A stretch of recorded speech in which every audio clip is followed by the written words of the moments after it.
Hello, my musicians, and welcome to our video about dynamics. Dynamics are the markings in our music that tell us when to play loudly and when to play softly and everything in between. So in this video, I'm going to show you, we're going to concentrate on two main dynamics, but we're also going to talk about some other things that you'll encounter as you keep going through your lesson book. I'll show you where you can find dynamics, where they're introduced in your Sound Innovations book, and I'll demonstrate some things for you, and then there's a little activity challenge if you would like to do it at the end. So let's take a look at our two main dynamic levels. Now, there's a whole range of dynamic levels, but the main two that we are going to concentrate on are loud and soft. Soft, we mean quiet. We don't mean soft like the fur of a cat or a bunny is soft. We mean quiet. So there's different ways that you'll see loud and soft written in your music, but you will not see the words loud and you will not see the word soft. You will see they're Italian words. All of our dynamics are written in Italian. So the Italian word for loud is forte. So you might see the word forte written. The Italian word for soft is piano, just like the instrument. So you might see forte written in your music, or you might see piano written in your music. But sometimes you might just see their symbol, which is really just one letter. You'll see a cursive F for forte, and guess what? You're going to see a cursive P for piano. So whenever you see either these words or these letters under your music, you know what level you should be playing them at. Now, in our Sound Innovations book, dynamics come on different pages depending if you're a string player, violin, viola, or cello, or if you're a band instrument player. So if you're a string player, the dynamics are on page 32, okay? And we're talking about forte and piano, but they also include mezzo forte.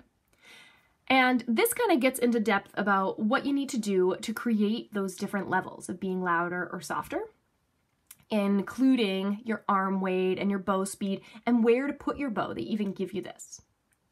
Now, my band book, I'm using my saxophone book, is actually on my computer. So band, we cover dynamics at the top of page 15, okay? And they're only talking about forte and piano. And here they point out, forte is indicated by letter F, piano is indicated by letter P. Now, another thing that the band instrument book does that the strings doesn't really get to is on page 16, they talk about crescendos and decrescendos. So I'm going to cover all of that stuff. Crescendos, decrescendos, forte, piano, mezzo forte, and what my strings have to do to play these different levels. Let's talk about forte, or loud. I'm going to play the first 5 notes of my C major scale on my French horn.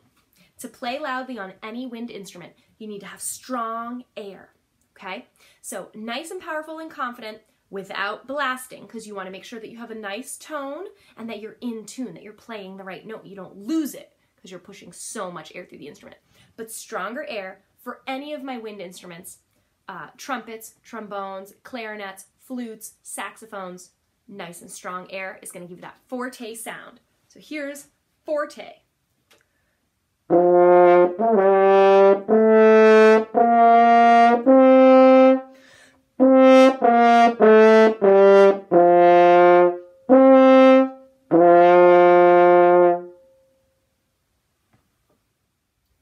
Here's how to play loud on a string instrument.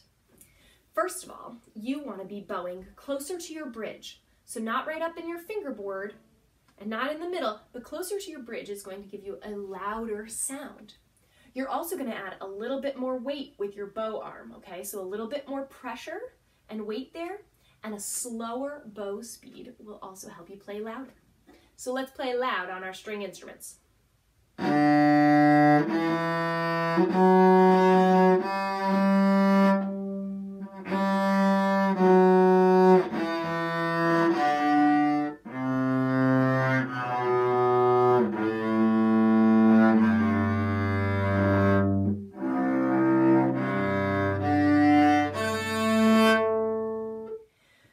While While we're talking about forte, I asked my daughter to help me find some things around our house that were forte or loud.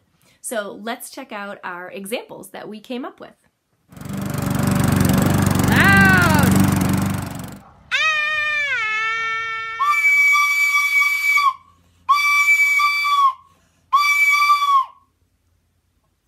Loud.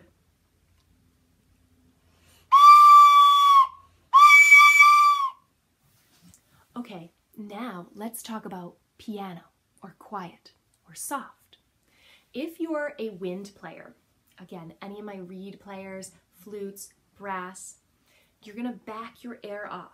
Not so much that you're not getting a sound, right? Because we still need our lips to vibrate. We still need our reed to vibrate. Or if we're a flute player, we still need our air to be cutting across our tone hole so that we're making a sound. So don't pull your air back so much that you're not getting any sound and you're not getting any vibration, but just control it so that the smallest amount of air that you need to get that really nice sound is still happening. So I'm going to play the first 5 notes of my C major scale again, but this time I'm going to play them piano.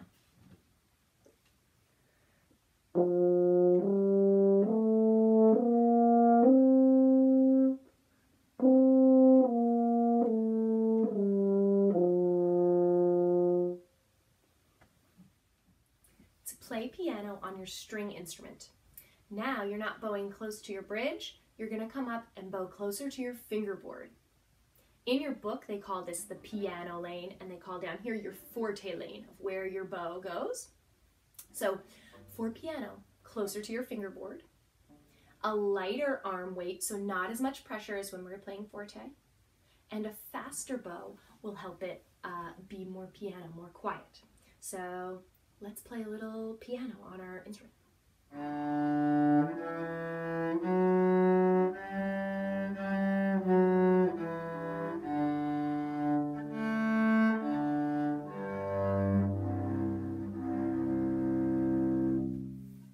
How about some more examples of things that we found around our house that were quiet? Quiet. Quiet.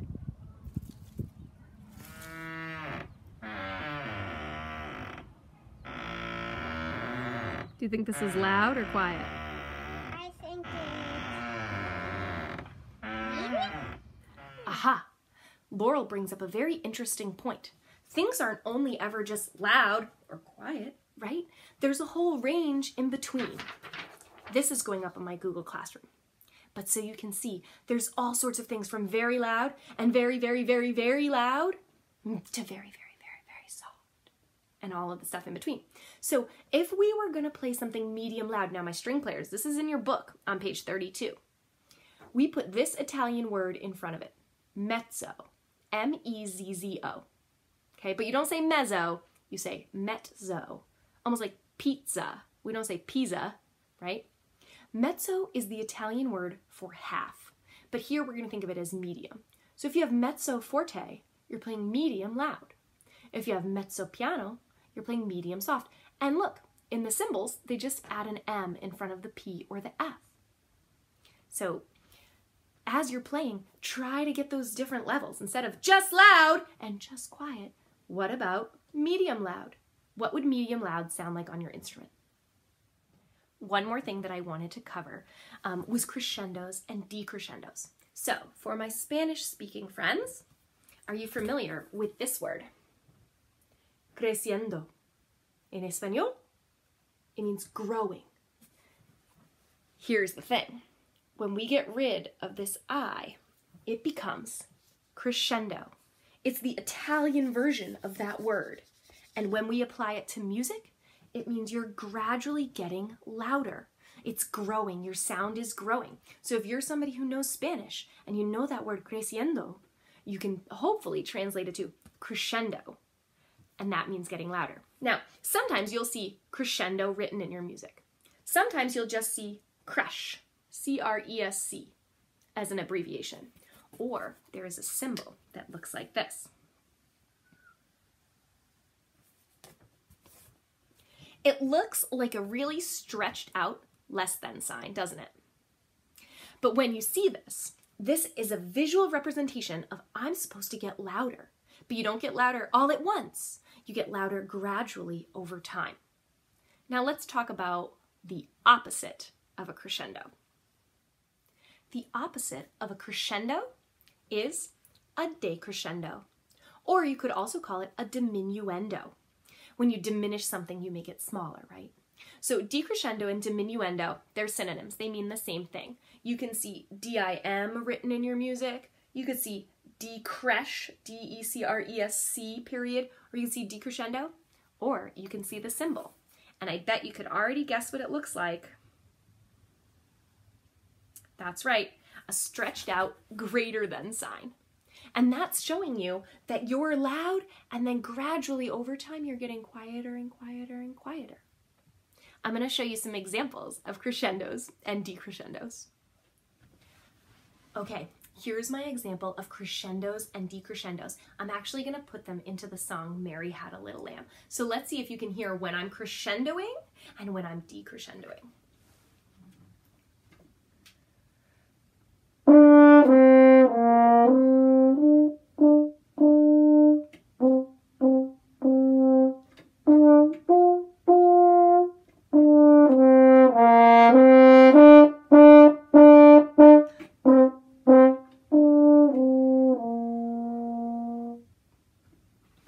Did you hear how I got louder gradually and then I got quieter gradually throughout the song?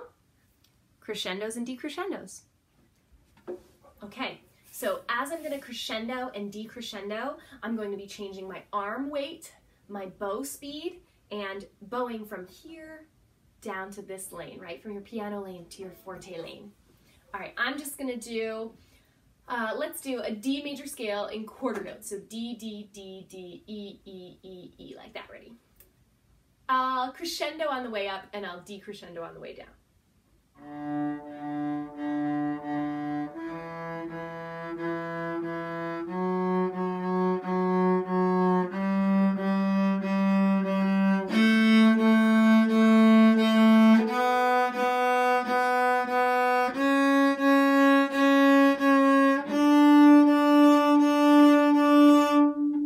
Okay, time to decrescendo.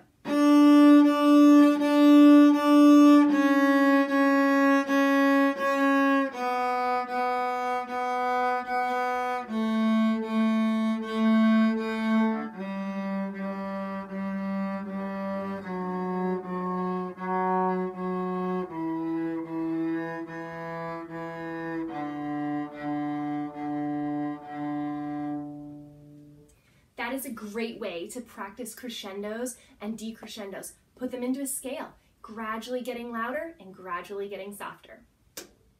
Here's a silly example of a crescendo and decrescendo that Laurel and I came up with.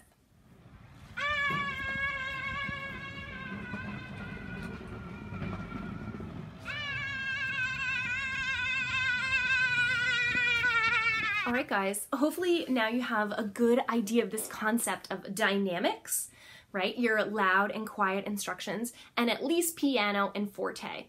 If the mezzo forte, mezzo piano thing or the crescendo and decrescendo thing seems confusing to you, don't worry about it. It will come in time. So here's the challenge for you. Remember how I had those examples of me and my daughter going around our house and our yard and trying to find things that were forte or piano?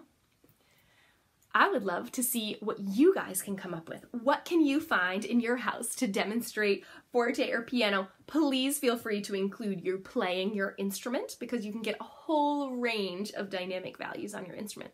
But I think that that would be kind of a fun thing to see. What can you guys come up with to show me those dynamic levels? All right, as always, keep playing, keep practicing. I'm really proud of you that are sticking with it through this tough time. I know that it is a huge challenge. I miss you all very much, and I'm hopefully working on something that we could use in place of our spring concert, because I'm so sad we won't get to have our spring concert this year. But keep up the great work and email me, send me comments, message me on Google Classroom, and let me know what else you want to work on. All right, I'll see you later.